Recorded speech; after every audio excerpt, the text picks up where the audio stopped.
O Great Spirit, saints and sages of all times, of all places, O ye powers that be,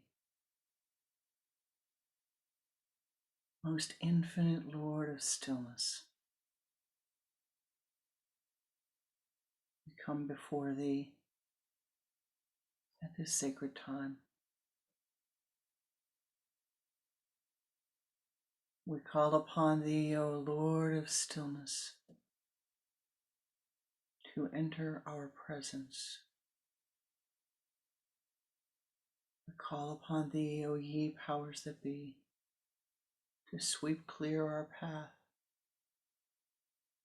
that we might hear that which needs to be heard, that we might know that which we need to know.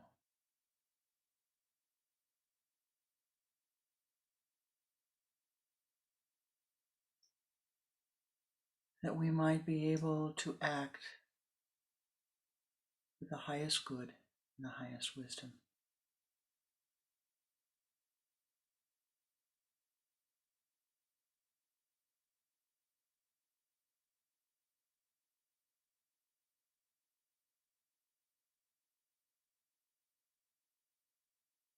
If you are able, take 3 long, deep breaths through your nostrils, inhaling slowly and exhaling slowly through the mouth, as if you are making a circle.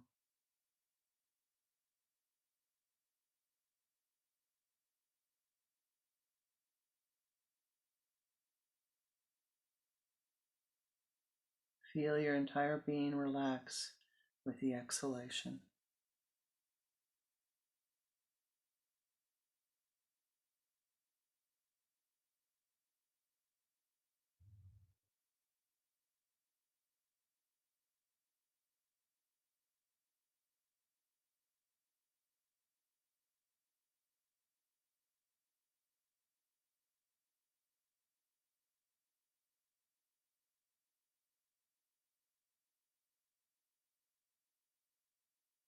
Now reversing the breathing. Inhale through the mouth, using the sipping breath as if through a straw. Slowly, steadily, move the energy from the limbs of your body to the trunk of your body.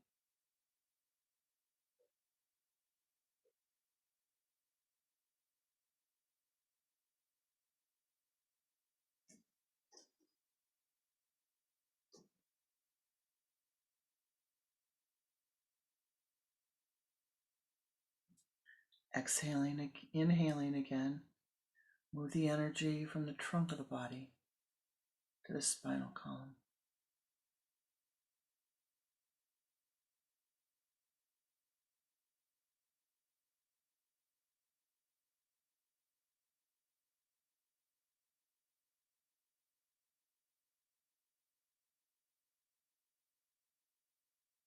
And now with the sipping breath, pull the energy from the base of the spine to the sun center.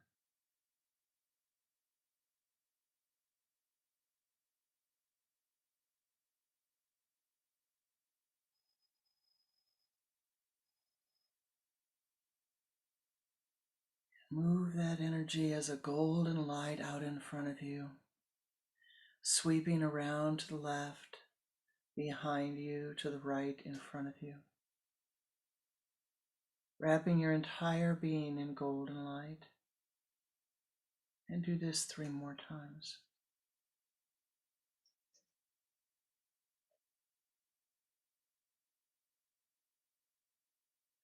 Protecting your aura, wrapping it in golden light.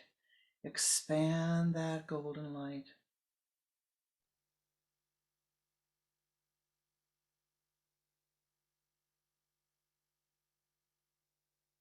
And now ascend. With ease, ascend as high as you are able. Above the building, above the continent, above the planet.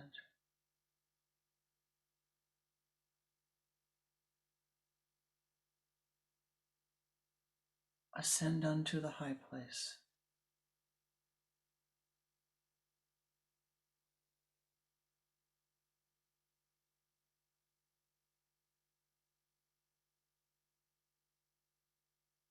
Ascend to the realm of the ancient meditators, the divine ones.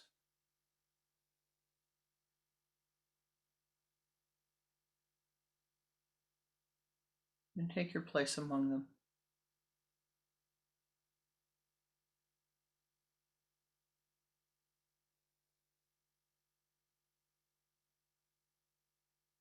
And watch your breath.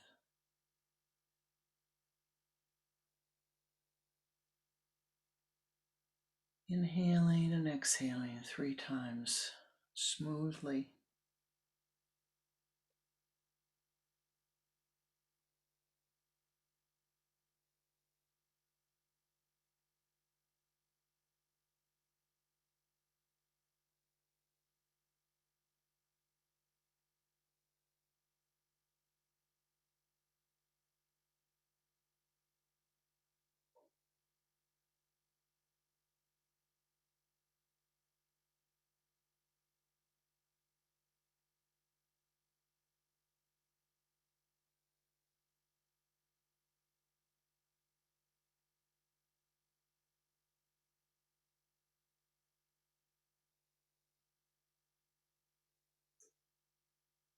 In the high place, you see in front of you a path. Call upon the divine to join with you as you walk this path. Call upon your form of the divine.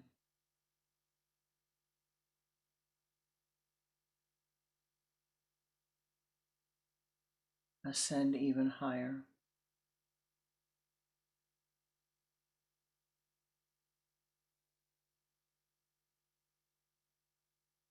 Effortlessly, you and your Ishta, you and the divine ascend upward.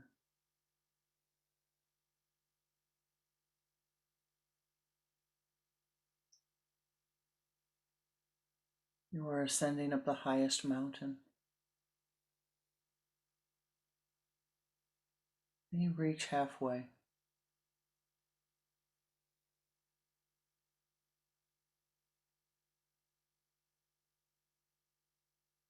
A beautiful grove awaits you.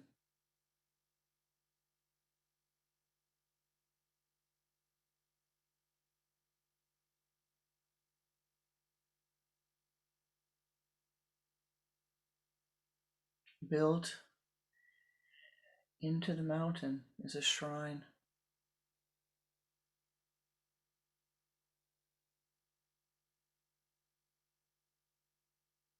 Cleansing, healing, vivifying place of wholeness.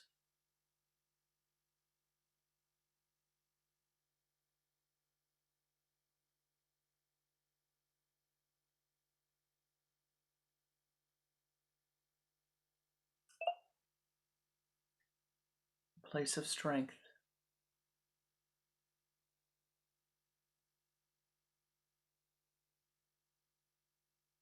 A place that is perfect for you at this moment.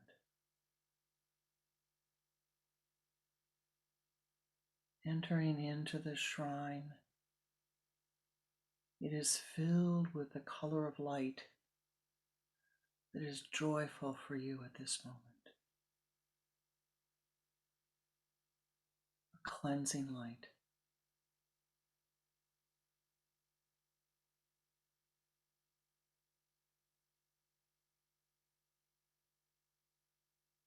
You see in front of you a pool of light. Walk towards that pool of light and see that coming from the very, very top of the mountain, falling through the top of the shrine, is healing waterfall of light, pouring from the highest realms.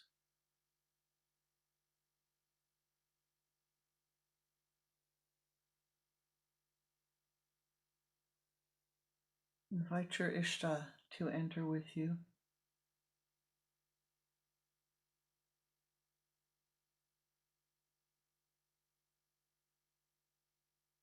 And as you walk to the pool of light, you see your Ishta going ahead of you. And you see your Ishta merging with that light from the highest realms and holding its arms open to you. You walk through the pool of light.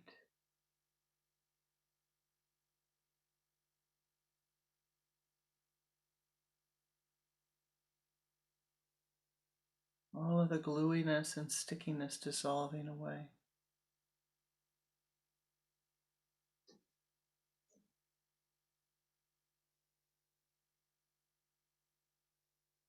You stand under the waterfall itself.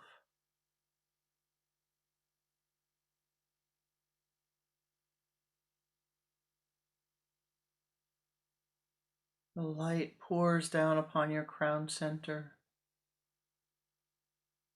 You feel the divine vivifying this light, pouring strength and cleansing clarity upon you, blessing you with the light.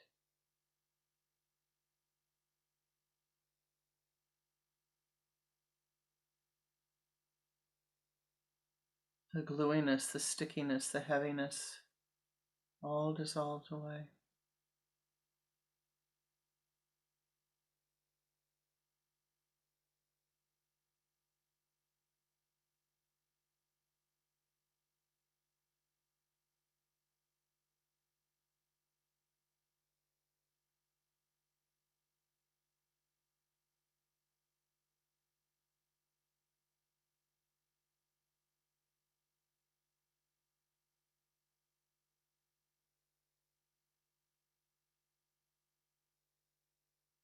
As the light pours down, you become one with the light.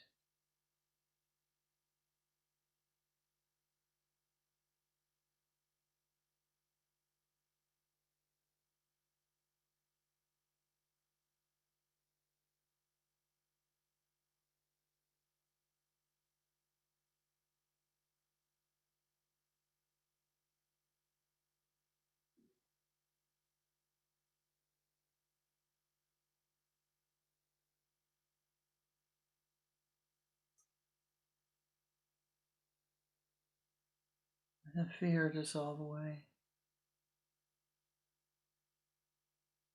And all of the emotions of confinement dissolve away.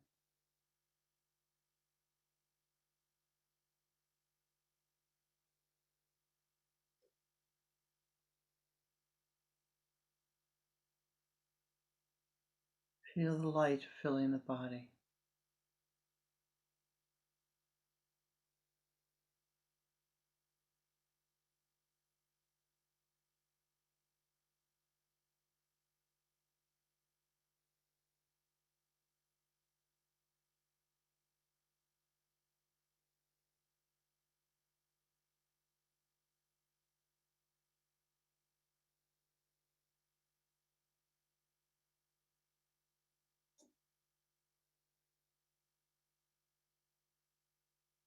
Inhaling the light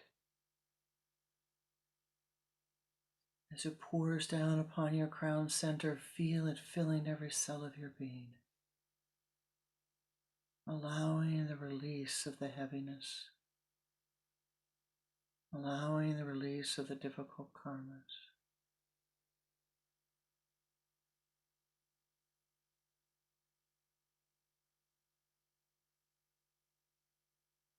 filling with light.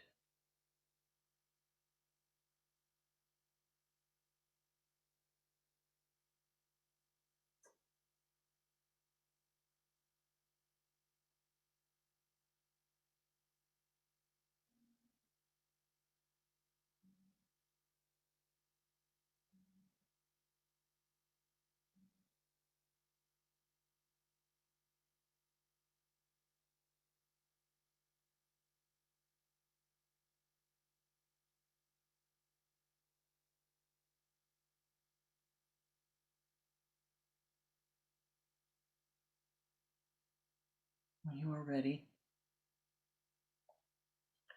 walk forth from the waterfall of light, but feel that your body is elevated. Your body is walking above the pool of light.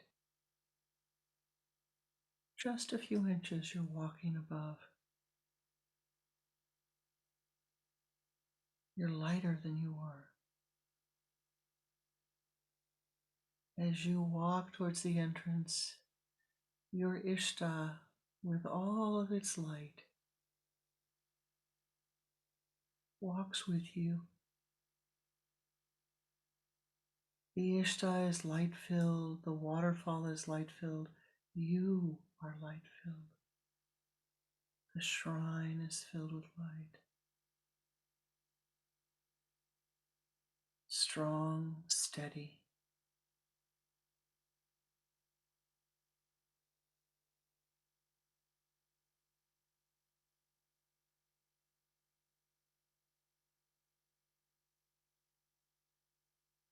And as you walk out of the shrine, you and your Ishta return to the place of meditation, to your high place.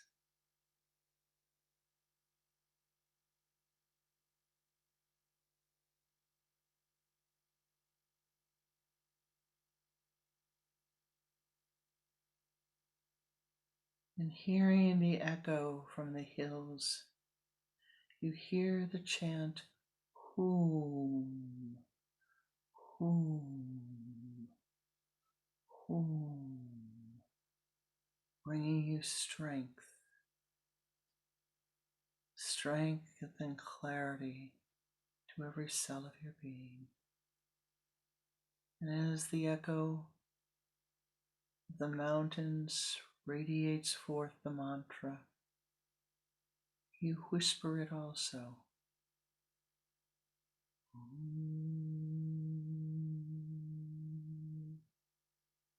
Inhaling.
Radiate forth the Hum mantra, repeating it silently, focusing your attention at your sun center, feeling clarity and strength, strengthening within every cell of your being. Feel the blessings of the divine pouring upon you, bringing you greater strength, greater clarity, greater wisdom.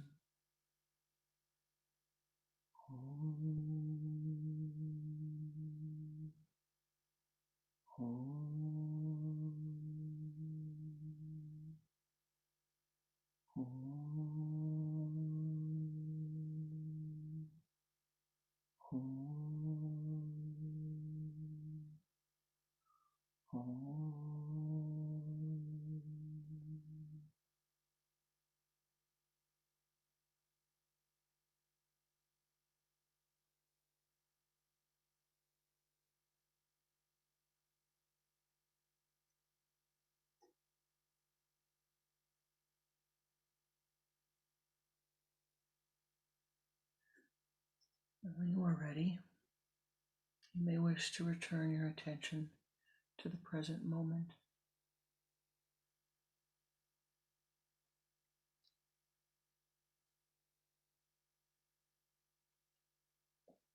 Knowing always you may return. Always you may return to the high place. Letting go of the stickiness, letting go of the gluiness, vivifying and strengthening.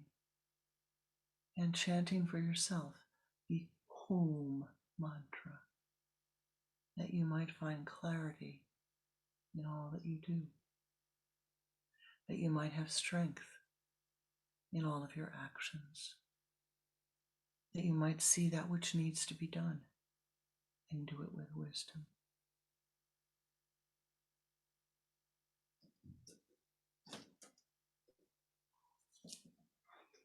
Namaste.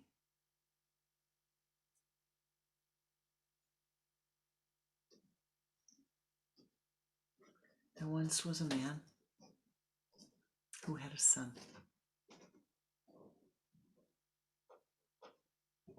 And he had a neighbor. And on the very same week, that neighbor, his wife, had a son. What a blessing. 2 sons, same week, same neighborhood. They weren't really friends, the men. They were neighbors. They lived in the same neighborhood.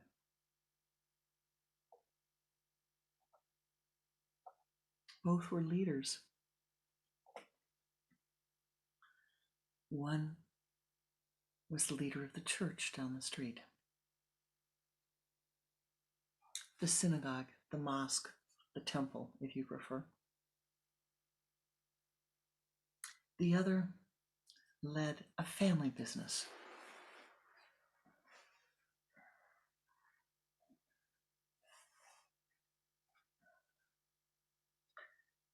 The boys grew up together.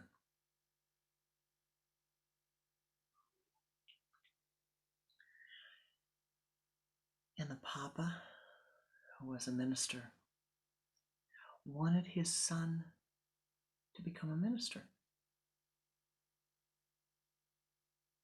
From the minute the son was born, he wanted him to become a minister.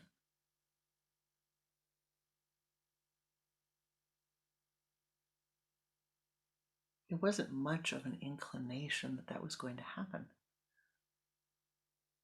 The boy was really interested in trucks. He really liked trucks and trains and mechanical things.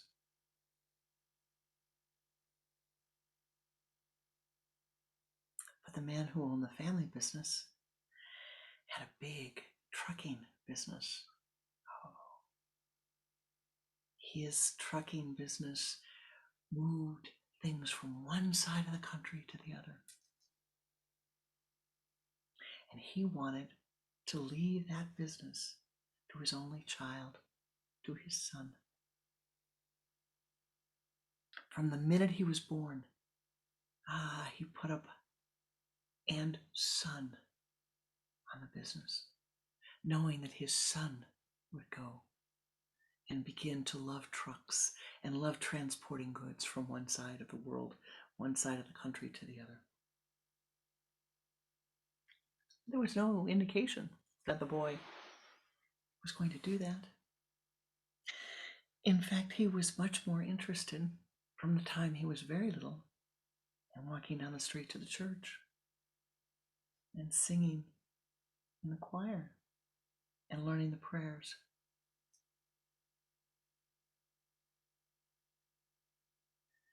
What were the fathers to do? This went on and on and on. It started when the boys first became friends, 5, 6, 7 years old. The son of the trucker would sneak down the street to the church and learn to sing the praises of the Lord. And the son of the minister would sneak across the street and beg the trucker the trucking owner, please teach me how this works. Show me. And the boys would talk about how they could swap. Wouldn't it be wonderful if we could swap fathers? I want what your father has. No, I want what your father has. Problem. As the boys got older, their fathers became more entrenched. No, you're my son. The business says John and son. No, you're my son. The Lord is calling me. The Lord is calling you. It's a family business. Just like John and son, ours is a family business. And in time, the boys became very unhappy. It was time for them to go to college. Oh, guess what? The son of the trucker wants to go to divinity school. And the son of the minister wants to go to mechanical school. And each father insisted. You have to do it my way. You have to do it my way. You have to do it my way.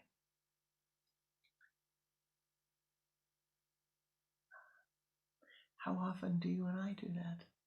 How often have we done that? How often do we walk through our lives and say, no. Maybe you don't have a son. Maybe you don't have a daughter. Maybe you don't have a sister. Maybe you don't have a brother. Maybe you don't have a husband or a wife. But surely you know that you're part of life. And so there's all the others. There's you and there's all the others. How often do we walk down the street and say, oh, I really wish she'd look a lot better if she'd wear such and such a color with those pants. He'd be much happier if he had his hair cut a certain way. I really think that he needs to go to school and get an education. I was with someone the other day, and the young man had decided he was going to take a break in his graduate studies, and he's going to work for a year. And throughout the whole evening, every once in a while, Mom would say, that's really good. That's really good, Ken. I'm really glad you're going to do that. And then at the end of the year, you're going to go back to school and you're going to get that done. You're going to finish it. You're going to get your master's degree so you can do what you were planning to do. Yeah. Ken says, I just can hardly wait to have a year off when I'm just working, when I'm not working and going to school at the same time. And an hour goes by and the conversation comes around, and out of the blue again, Mama says, now, Ken, I know you're really looking forward to that year break, but you're going to come back right away. And you could feel Ken just trying very hard to hide it. Yes, Mom. I sure am looking forward to having that break. Can't even really think about what it's going to be like afterwards, Mom. I just need the break. She wanted so much for her son to do exactly what she thought he should be doing in the time that she thought he should be doing. She's a good woman. The mother was a good woman. No doubt in my mind, a good woman. Wanted only what she thought was best for her son. And just like the Reverend, just like the truck driver, they only wanted what was best for the other person. Now, today, the moon has moved into Libra. The sun is in Pisces. Now, some say the moon in Libra is wanting balance. Everything to be balanced. No disharmony. That's true. But my guru says, and in what I think is really I'll just tell you. He says, what the moon in Libra really is the state of consciousness where you want to do exactly what you want to do, when you want to do it, how you want to do it, without anybody bothering you. And if you want them, if you see them, you want them to do exactly what you want them to do, when you want them to do it, and how you want them to do it. And you consider that to be balance. You know, the sun is in Pisces, has gone into Pisces, the sign of intuition. Maybe not clear thinking, but certainly the sign of intuition.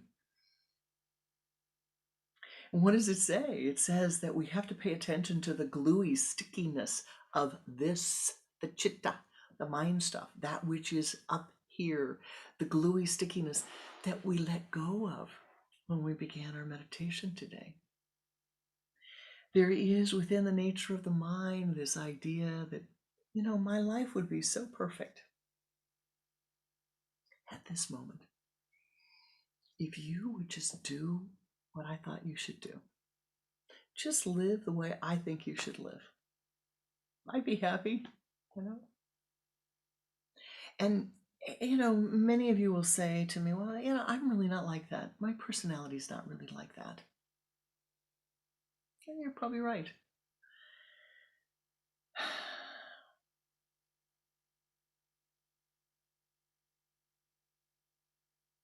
I am thinking that the practice of Kriya, the practice of meditation, the practice of Tarka reveals to us that which is below the surface.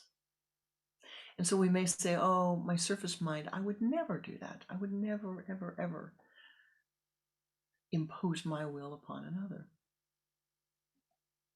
impose my preferences upon another. But you know, we do it all the time. You do it all the time. You're driving down the street and somebody drives in a way that you don't like it. And instead of pulling over and letting them go, you know, you judge them. No, they shouldn't be doing that. They shouldn't be doing that. I had a lesson in this 2 years ago. I was going to the driver's license place to get my license renewed.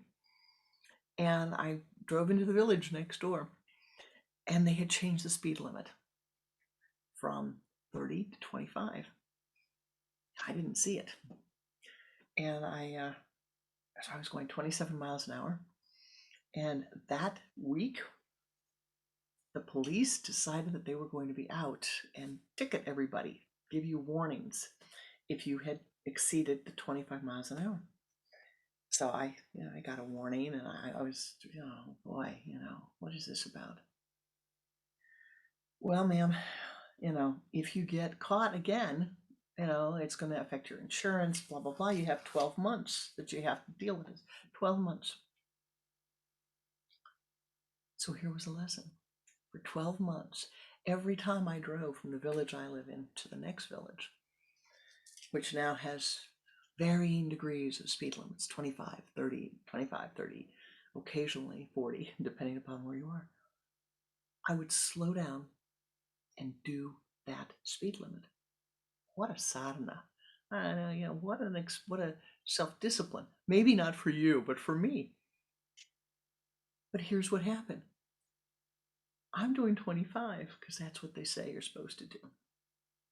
Didn't like it, but I was doing it. But people would consistently come and drive faster and drive faster. And so in a very short time, I learned, okay, I can be really unhappy when they're tailgating me, or make it a discipline. Don't worry. Don't worry. Don't think the thought, I wish they were doing it differently. Pull over and let them go around you. You're not in this village very often. Pull over, let them go around you. And so it began to become a discipline of saying, all right, I don't have to become, when somebody's driving near me, I don't have to become agitated about what they're doing. I don't have to be getting anxious or angry or irritated about the way they're behaving. I'm going to use it as spiritual discipline. This is what I do, and I don't want to interfere with you. If it takes me a minute longer, it takes me a minute longer. Now, I have to tell you, that was a Kriya, taking an everyday activity. I will admit to sometimes trying to find ways to go around that village so that I didn't have to do that and have to follow their rules within that specific.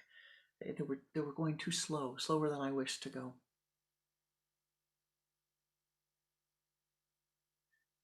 But if I can do that,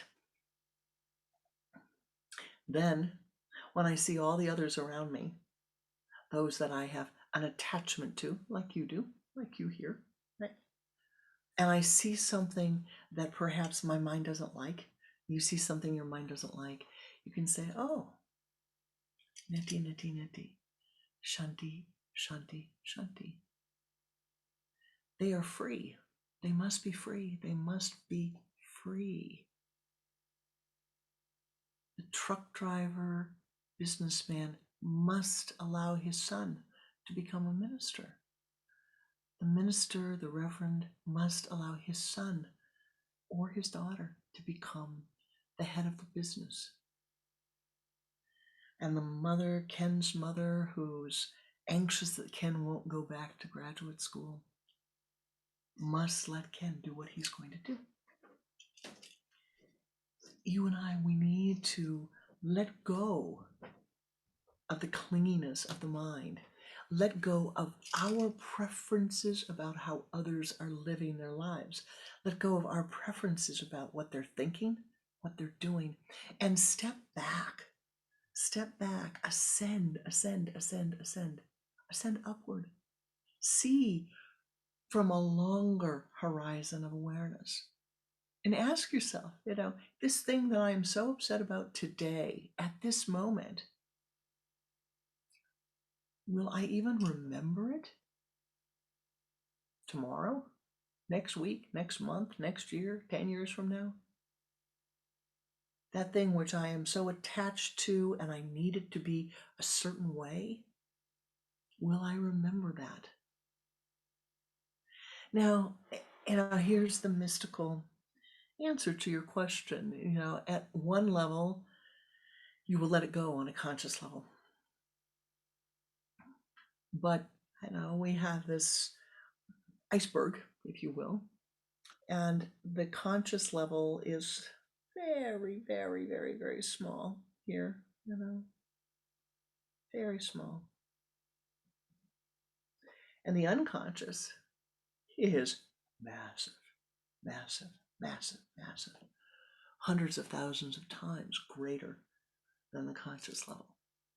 And so we have to neutralize, to dissolve, to let go of the gluiness and stickiness of those desires, of that preference, of that karmic gluiness and steadiness. We have to let go of that, or it just gets pushed down. And then in time, in kala, as we walk through time, it will crop up again. Just like the flowers in the desert. You have the desert has a drought and there are no flowers. 20 years go by and rain comes and the desert is filled with flowers. You haven't seen it, Google. There's still some marvelous pictures of the last flowering in some of the deserts around the world. And the flowers will die, they will go back, and then in the right time, they will come up again. And so what we are trying to do with Kriya, with sacred action, with meditation, with the beautiful ritual that we did this morning, is to neutralize the karma. So you ascended upward, upward, upward, upward. You ascend. And you can see from a ascension, oh, wow. Yeah. I can see that now. I can see from a much higher place. I'm not enmeshed in the mud, the muck. I can see where I need to step. I can see what's coming next. I can see the path that's coming. And while I may not like the path, or I may like it very much, I can see how to prepare and what to do.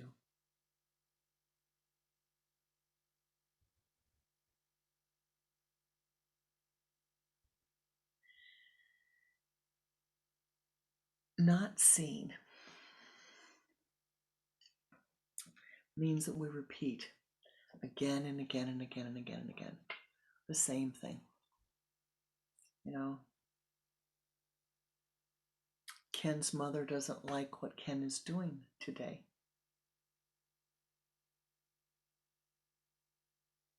Now, is she judging him? Probably not. Is it a form of love? Perhaps she thinks it is. Is she worried? Does she trust him? No, not really. He knows better than he does. And here's the Kriya. You need to ask yourself, you have to reflect, wow, who in my life do I feel that I know better than they do? Somebody came to me the other day. They said, I had a part-time job that I really loved. And, I used to, my boss used to really like when I give input in other jobs. And so kept telling my new manager things I thought she could do better. And, they fired me. They fired me. And I can't, and I don't know why. I don't know what I did wrong. So did she ask you? Did she ask you to tell her? Did your boss ask you to tell her what she was doing wrong? How she could improve her performance? If she didn't ask, don't say anything. And so this state of consciousness that exists within all of us in 12 categories and 12 manifestations, if you will, all by each sign of the zodiac. The I am, the I have, the I will communicate, or I communicate, I feel, I will, etc. All of these exist within each of us to one degree or the other, some with greater emphasis, some with less emphasis. But we need to reflect, you for you and me for me. Where is that clinginess? Where is that desire? Where is that emphatic, if you would do it this way, this is how it should be?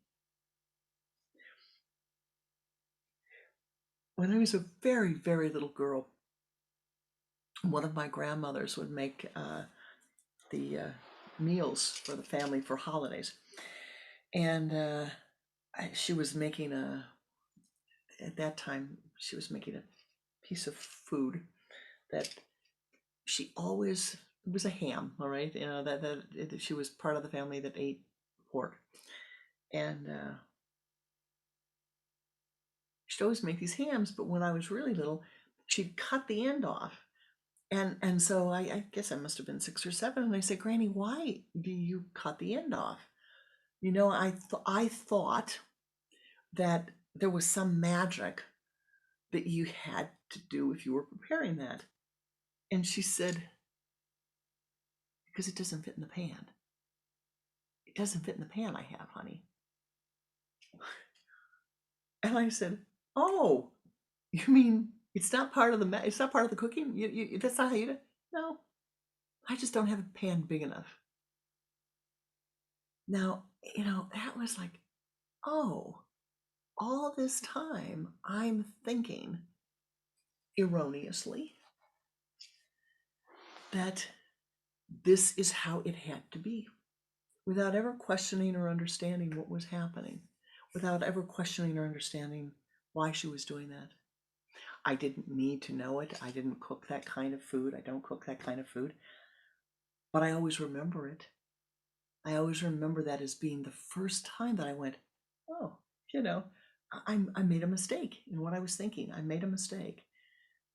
I thought there was some magical reason that this had to happen.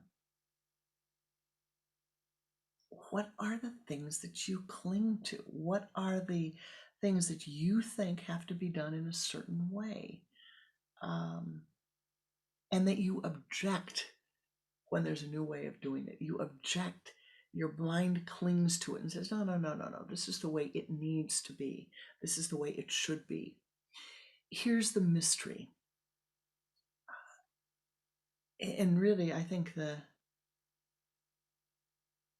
deep magic, I don't like to use that word. The deep mysticism that we need to be aware of is that we are walking through time. Keep that in the forefront of your mind. You are incarnated in Kala Purusha. You are matter in time. And thus, what works for you yesterday, it may not work for you today. Your idea of what someone else should be doing that came from yesterday, it may not work today. It may not be right today. And here's the more important and vital thing.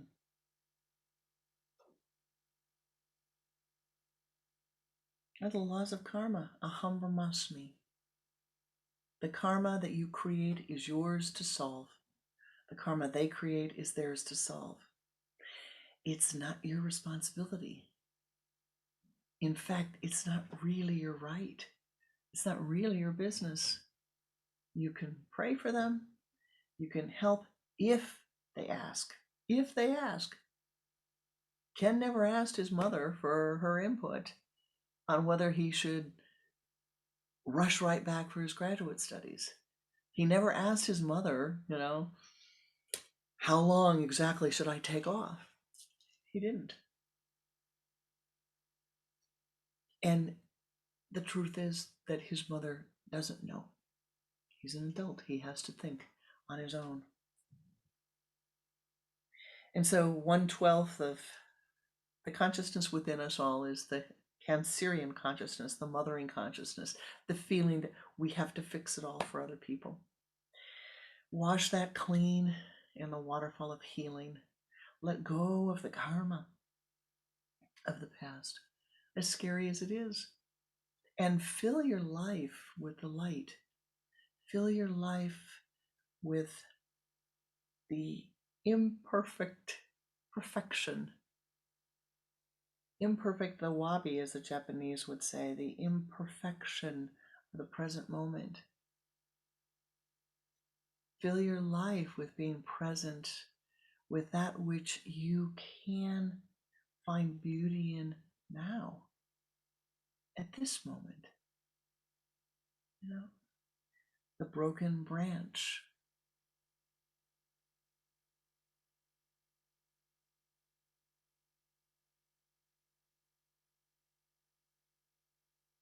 The old mismatched cups and saucers. The tulips that have blown open and are grown and blown out and reaching the end of their life.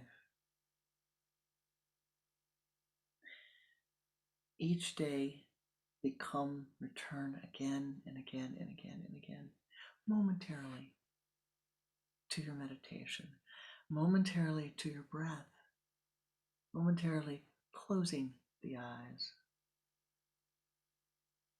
If you wish to keep them partially open, you can, but otherwise completely close them. And turn inward and meditate. See the breath, watch the breath. Feel the light that shines within you.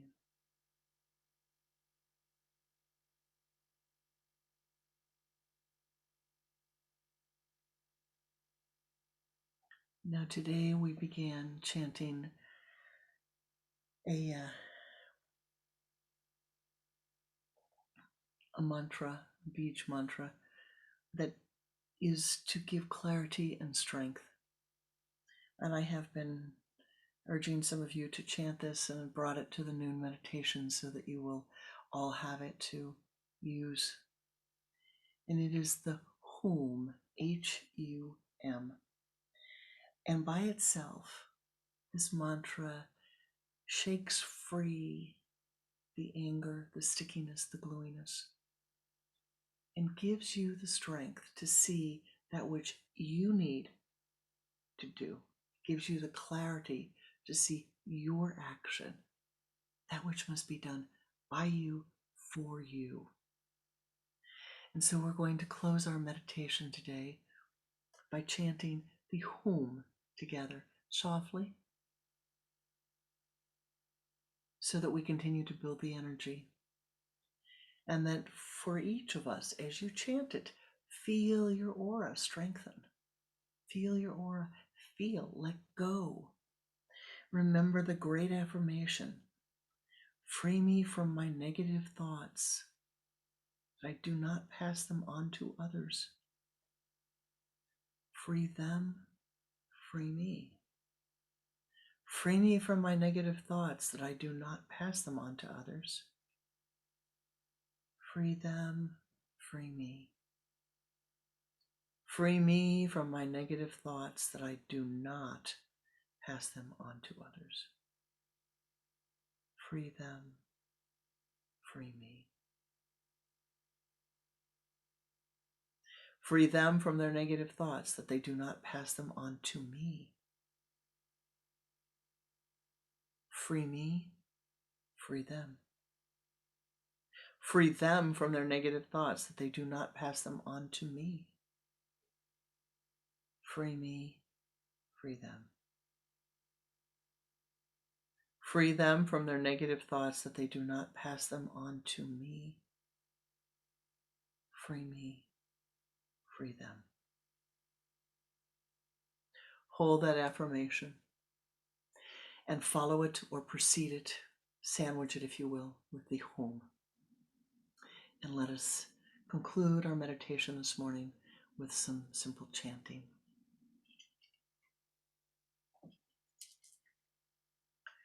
And sitting with your spine erect, and your hands in the Om Mudra with the index finger and the thumb together, and the other three fingers extended outward, facing towards the center of the spine. Sit with your spine erect and turn your head to the left with a double exhalation.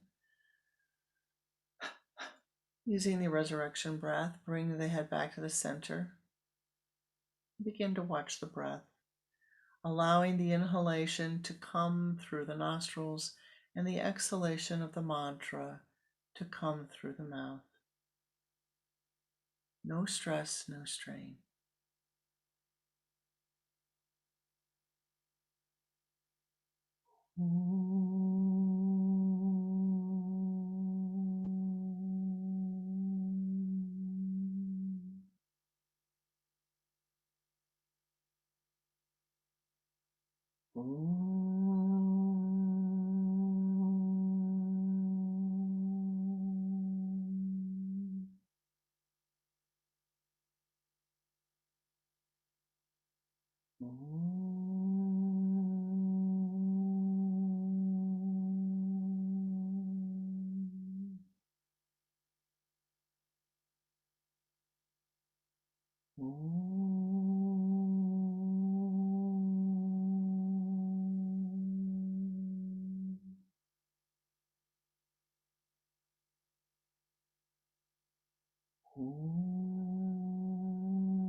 Om Gum, Om Gum, Om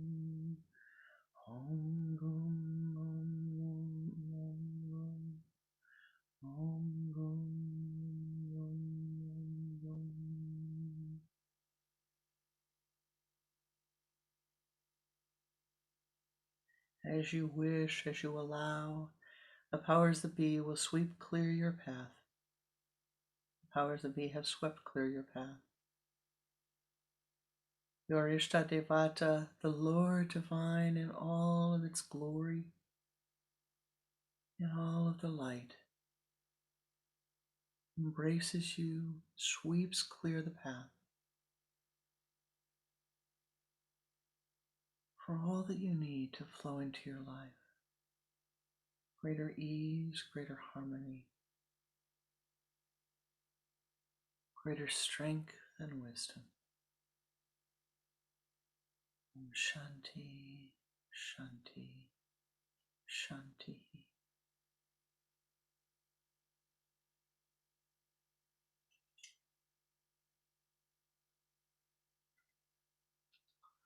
Thank you for your blessings. Thank you for the blessing of your presence, for the blessing of your meditative energy, for your blessings in being here today and in making a difference in this vibration, for helping us all to lift, to ascend, to heal ourselves. Namaste. Namaskar.